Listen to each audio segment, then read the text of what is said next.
સુરતના ગડોદરા વિસ્તારમાં મહારાણા પ્રતાપ સોસાયટીની ઘટના. સુરત મહાનગરપાલિકાના ગંદા પાણીને લઈને મોટી સંખ્યામાં લોકો પડ્યા બીમાર. ખરાબ અને ગંદા પાણીને લઈ અને એક 22 વર્ષીય યુવકનું નીપજ્યું મોત. જયેશ ઉદ્ધવ સિરસાગર નામના યુવકનું મોત નીપજ્યું.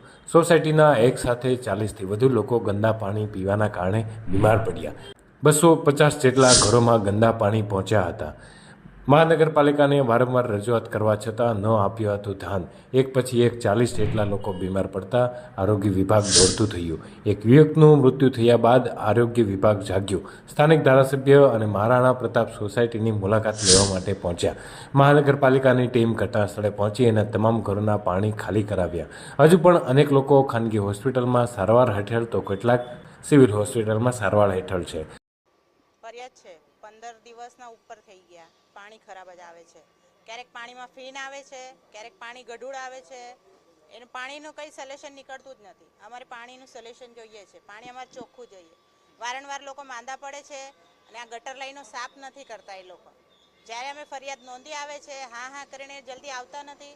એની કંઈ કમ્પ્લેન્ટ જલ્દી નોંધી લે છે, પછી આવતા નથી જલ્દી કે હા અમે મોકલેલા છે આવું. ને આ પાણીને એના શું છે, પાણી અમારે કાયમ જ ખરાબ આવે છે.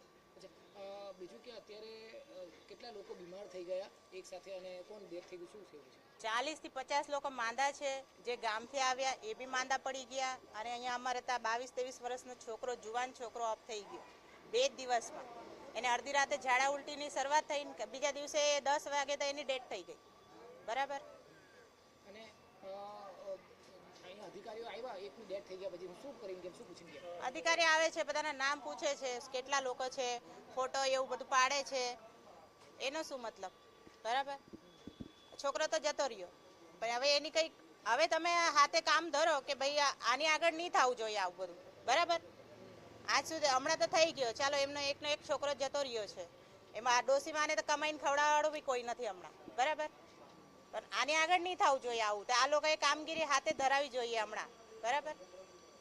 અમારું આ કેવું છે, અમારે આનું એ જોઈએ, પાણીનું અમારે કમ્પ્લેન્ટ છે જે અમે નોંધીએ છીએ ને એના પર એ લોકોએ ધ્યાન આપવી જોઈએ. બસ. અત્યારે જે ટીમ આવીને શું પૂછી ગયા, શું કરી ગયા? ટીમ આવીને શું પૂછે છે? ખાલી પાણી કેવું આવે છે, આવું આવે છે, ફિલ્ટરનું પાણી પીજો, ખાલી ફોટા પાડીને જતા રહી છે, સેમ્પલ લઈને જતા રહી છે, એવું બધું છે.